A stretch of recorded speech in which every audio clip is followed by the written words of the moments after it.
শুভ সকাল বন্ধুরা। ইলিশ মাছগুলো ভালো করে ধুয়ে লবণ আর হলুদের গুঁড়ো দিয়ে ভালো করে এটাকে আমি মাখিয়ে নিচ্ছি। নিয়ে এটাকে আমি কিছুক্ষণের জন্য রেস্টে রেখে দেব।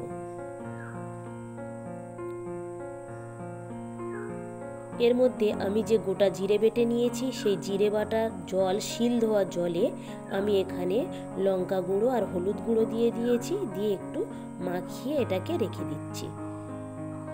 এবারে আমি কিছুক্ষণ পরে প্যানে তেল দিয়ে দিয়েছি মাছগুলোকে ভেজে নেওয়ার জন্য।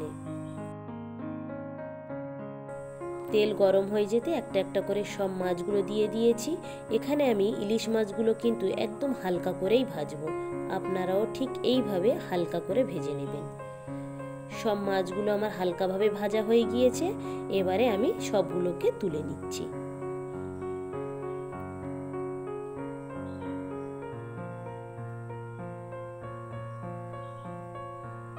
ওই একই তেলে আমি এখানে বেগুনগুলো দিয়ে ভাজা করে নিচ্ছি।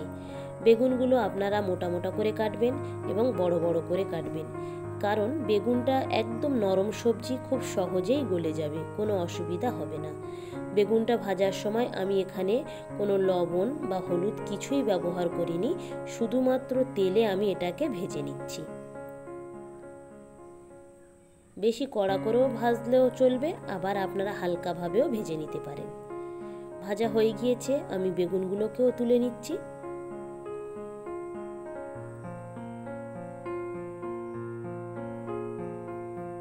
রান্নার জন্য আমি এবারে প্যানে তেল দিয়ে দিয়েছি। তেলটা গরম হয়ে যেতেই আমি পেঁয়াজও দিয়ে দিয়েছি। পেঁয়াজটা একটু ভাজা হয়ে আসতেই আমি এখানে কালা জিরে দিয়ে দিয়েছি। দিয়ে এটাকে একটু ভালো করে ভেজে নিচ্ছি।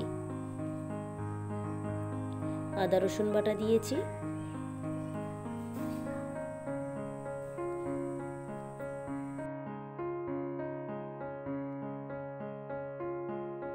শুকনো লঙ্কা বাটা দিয়েছি, কাঁচা লঙ্কা বাটা দিয়েছি, গোটা জিরে আর যে হলুদ আর লঙ্কার যে জলটা গুলে রেখেছিলাম সেই জলটা আমি দিয়ে ভালো করে মাখিয়ে নিচ্ছি।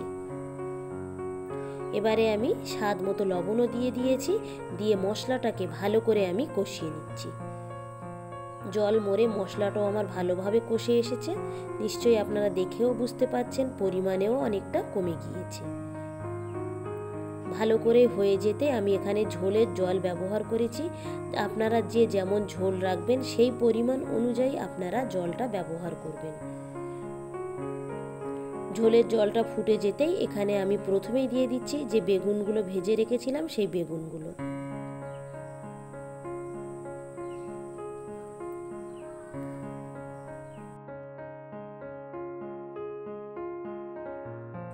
এরপরে আমি মাছ ভাজাগুলোও দিয়ে দিয়েছি।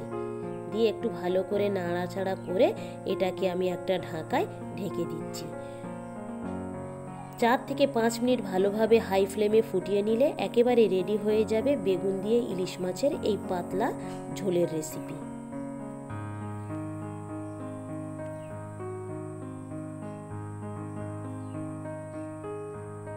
একেবারে তৈরি হয়ে গিয়েছে আমার এই রেসিপিটা। একটাও বেগুনও কিন্তু আমার ভেঙে যায়নি, সব বেগুন আমার গোটা আছে।